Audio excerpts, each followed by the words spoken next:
I truly love fragrances. For me, fragrances are like the ritual I have with my coffee. I truly look forward to it in the morning. Much like coffee in the morning, I like spray on the fragrance and then I spray it again in the afternoon, usually the same fragrance, and I have another cup of coffee or an espresso. And then in the evenings, I usually switch it up, even though I might still have some coffee, which will usually be another espresso. Love fragrances, love coffee. I have quite a few fragrances in my collection, and it is truly fun to wear a new one that you just bought for the first time and spray it on and wear it for the day and see how it works and see how much you're going to like it. However, every now and then, I want something from the past. So here are some classic fragrances from my collection for a killer fragrance collection. Some of you may have been collecting for a while, or perhaps you're just starting out. It really doesn't matter. In this video, I'm sure I'll have something, maybe 1 or 2 fragrances for everyone.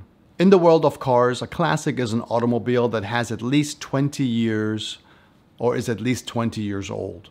Of course, fragrances aren't that simple. I'm not saying that cars are simple by any means, especially nowadays. What I'm trying to say is that fragrances are often categorized in, like Chypre or Fougère and so on. And this is usually considered, sort of the classics category. I don't particularly agree. So therefore, I will do, something a little bit different in this video for a sort of a more fun approach. Let's look at some fragrances from yesteryear with at least 20 years under their belt. You can totally rock these today and smell absolutely fantastic. One more thing, because there are a lot of fragrances that actually could be in this list, I've kept it to only the ones that I personally still wear today.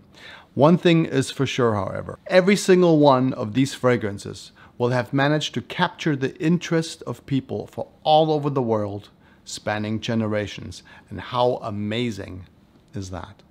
Let's start with a big hitter from Chanel, and it is going to be a fragrance from 1981, and it is called Antias. This one right here. Beautiful, sleek black bottle. Absolutely gorgeous on the shelf. Love this one. 1981. It's hitting nearly 40 years since it was launched in 1981. Created by a master perfumer, Jacques Polge. This is a fantastic fragrance full of notes that I love. You got myrrh, clary sage, basil, labdanum, and oak moss. The rose gives this one a clean feeling, while the castoreum kind of holds it back and gives it an 80s vibe. So you gotta dig the 80s vibe. It's absolutely awesome. I wore this one back in the 80s, and I still wear it today. I rock this one with pride. The next one coming up is also gonna be a Chanel. And it is going to be a fragrance that is even older than Antias. Much, much older. Originally, this one launched in 1955, and it is so good. Oh yeah. It is going to be Pour Monsieur. Chanel launched this one. It's a beautiful Chypre fragrance that still sells like hotcakes today. Once again, has beautiful notes of like basil, oak moss. However, Pour Monsieur is going to be a lot fresher than Antias. You got the vetiver in this one. You got the petitgrain in this one. Oh man, this is such a good fragrance, especially when it's super hot outside. Pour Monsieur really shines. Fragrance from 1955. And believe it or not, it doesn't smell dated at all. People would think, or some people think that this may smell dated, but it absolutely doesn't. You can wear this one today. The beautiful sort of vetiver, ginger, and petitgrain is absolutely gorgeous. Has a big dose of lemon right at the top. It's perfect for hot summer days.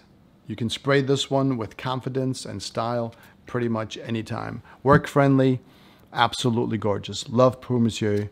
And this one spawned a lot of fragrances that smell similar to this one over the years. 1955, Chanel. That was my second choice. I still rock this one. I rock both of these Chanels. Absolutely with pride. Pour Monsieur and Antias. You can do it. My third one is going to be even older than Pour Monsieur. Don't leave, I promise.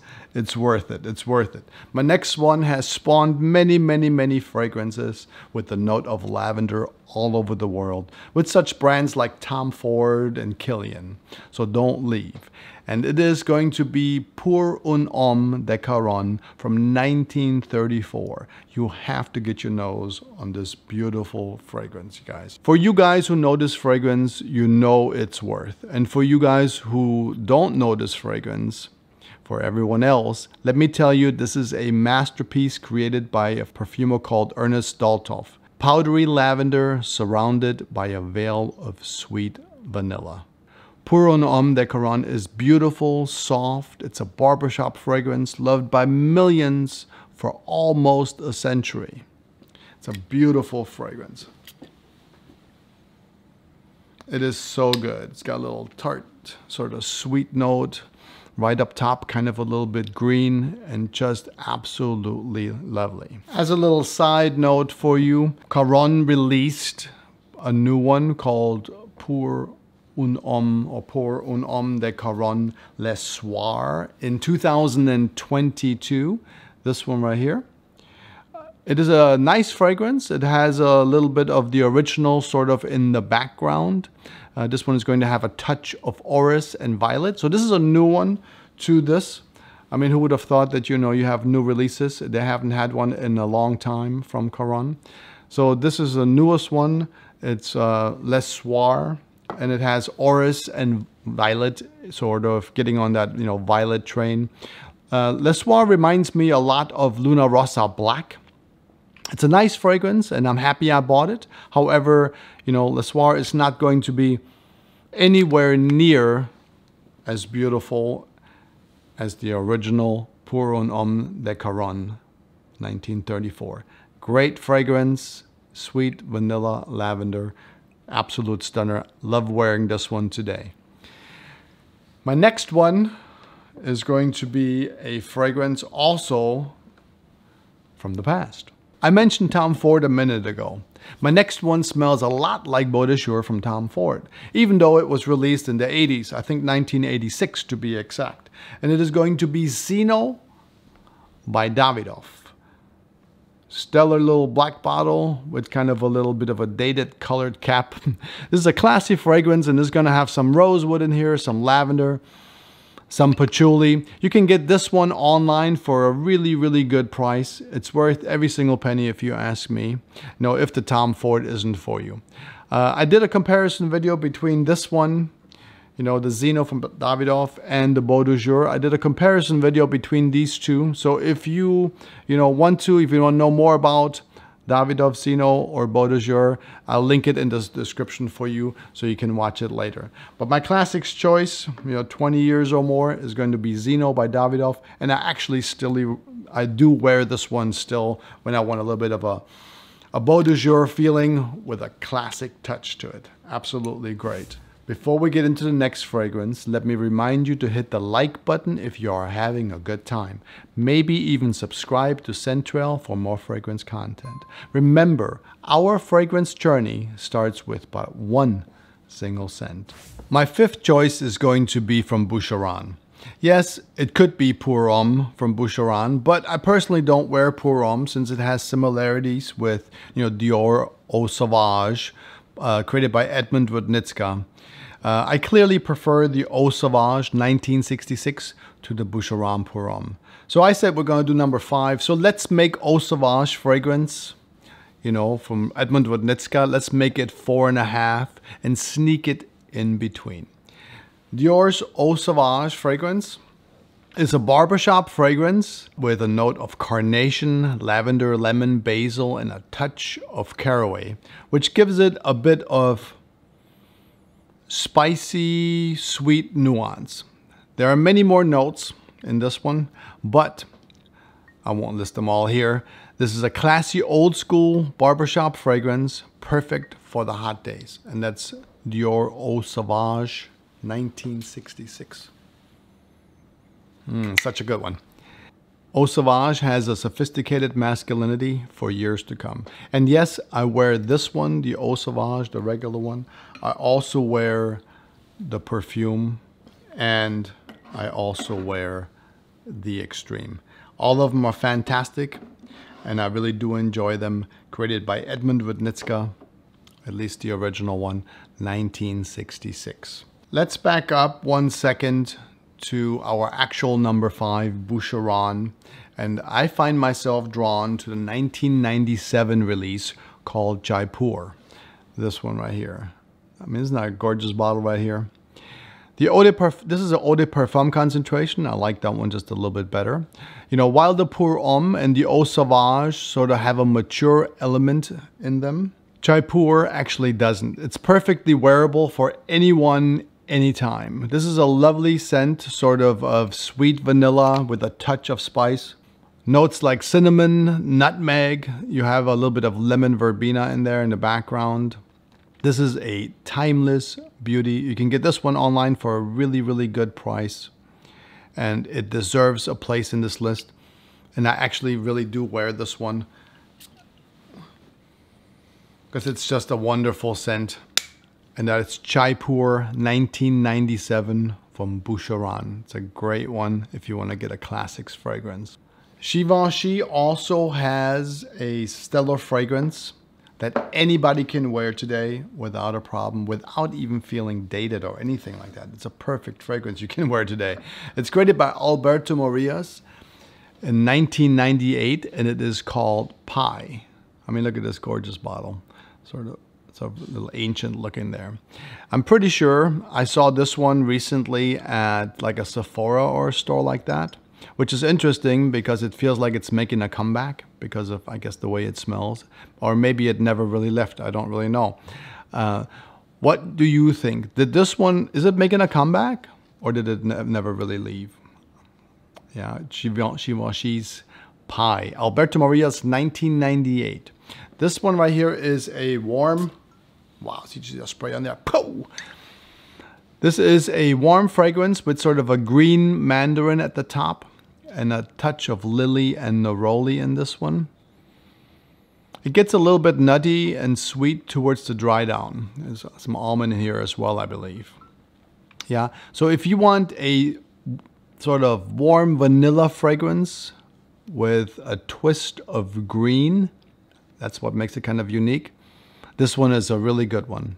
Yeah, like I said, I did see this one at, you know, Sephora or something like that just recently. So it is definitely coming back around. And that is Alberto Morillas' fragrance from 1998 called Pie. Really good one, sweet vanilla with a little bit of a green touch. My next two are going to be Guerlain fragrances. Originally, I only had the vetiver, you know, in mind for this list, the 2000 relaunch right here, this one right here, beautiful vetiver. But I also wear, you know, the 1992 Heritage quite often, you know, this right here. Of course, you also could put Habit Rouge in here, you know, although I think that the Habit Rouge is going to be a little bit more challenging for the younger noses. Yeah, I do wear Habit Rouge, but like I said, it's a little bit more challenging for younger noses. But, you know, the Heritage, doesn't matter whether you get the EDP or the EDT. Both have a beautiful, elegant, sort of dry quality to them. I love both of these. Absolutely stunning. If you want to know more about these two, I also did a comparison video of, you know, Guerlain's Heritage next to each other. And I will link it in the description for you for both of these. But one thing is for sure, as far as classics is concerned, I do wear both of these all the time. Absolutely love wearing that. That's Heritage from Guerlain. The other one, of course, from Guerlain is going to be, like I already showed you, is a vetiver fragrance from 1961. This one was relaunched in 2000. This is one of my absolutely favorite vetiver fragrances of all time, bar none. This is mildly sort of earthy. It has a citral, sort of floral accord in it. Absolutely stunning. Let me give this one a spray. I love this one. It's so good. I mean, you just cannot go wrong with this one. It's sort of earthy with florals, a double dose of vetiver. and absolutely beautiful in the style of Guerlain. If you want a vetiver fragrance that you can wear anytime, anywhere, you can wear it to work, you can wear it in the evenings, you can wear it in the summer, you can, wear it playing with your kids. I mean, this is an absolute stunner of a fragrance, and I think anyone that wants to amass any kind of, collection, no matter, if you have 20 fragrances, I think this vetiver right here needs to be in that collection. It's that good of a fragrance. Yeah, vetiver from Guerlain, relaunched in 2000, originally 1961. Stunner from the past, stellar fragrance. My 9th fragrance is a gorgeous fragrance created by Jean-Claude Ellena in 1998. And it is going to be Declaration, or Cartier Declaration, this one right here. It's a spicy citrus with a bit of caraway in it. Now, for a lot of people, this is either going to be a sort of love or hate because it has some caraway in it. And, some people think it smells, like sweat or something like that. It does have, pepper, bitter orange. There's going to be Guatemalan cardamom in there. But this one is such a unique scent profile that it holds, someone's attention. It doesn't matter where you are in the office, but it's in a friendly way.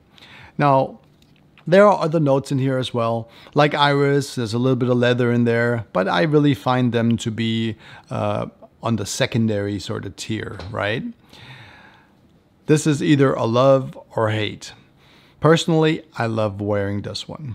But for you guys out there who can't get over the amazing comfort that this scent brings, I have an alternative for you. It's a newer one, but if you can't get over the caraway in this one, but you like the general scent profile, then what you can try is you can try the 2010 Voyage from Hermès, also created by Jean-Claude Ellena. And this will have the same sort of scent profile as the Cartier Declaration. It's going to have the tea, it's going to have the cardamom. It's going to have that sort of scent profile, but it's going to be a lighter and fresher approach of this one. And the spice, it's not quite as strong, and it's not going to have, the caraway in it. It's for a little bit more of a modern take on this classic. But, for me personally, I would go with the Declaration, just because it packs a little bit more of a punch. But if you can't get over the caraway, then you can try the Voyage from 2010. Both of these are created by Jean-Claude Ellena. My next one is a forever love for me, or the 10th one in this list. Actually, we had like 16 fragrances, I think. But, that's just, the 10th one that we actually listing in the Killer Fragrance collection, if you want a classics collection. It may be nostalgia, or perhaps, or just maybe it's just that good. And it is going to be Carolina Herrera for Men. Herrera for Men, I believe it says. Yep. 1991. I can literally wear this one every day, day in, day out, morning, night. It doesn't matter. I never, ever get tired of this scent profile. I absolutely love it. It's the perfect combination of lavender, some rosemary, neroli combined with cloves. And there's a little touch of tobacco and ambergris in here. I've been wearing this one since the 90s, since its launch. It used to be my signature scent. I absolutely love this one. When I wear this, I still get compliments today. This is more than 30 years later. I mean, absolutely stunning. Herrera for Men. Now, over the years, I did realize, or I am realizing, that this one is just not quite as strong as it used to be. I mean, originally when I bought this one, it just seemed like it was just very everywhere. Now it's also much younger, and perhaps my nose was more sensitive. Yeah, but it probably has weakened a little bit. I find myself, doing about 7 sprays of this one to get the feeling that I want from it. I have a big bottle. I have this one, and I have a big, huge bottle of it. So I won't be running out anytime soon. It's a great fragrance. You can wear this one anytime, anywhere. Herrera for Men, 1991. Great scent, nice and light, office friendly, anytime, anywhere.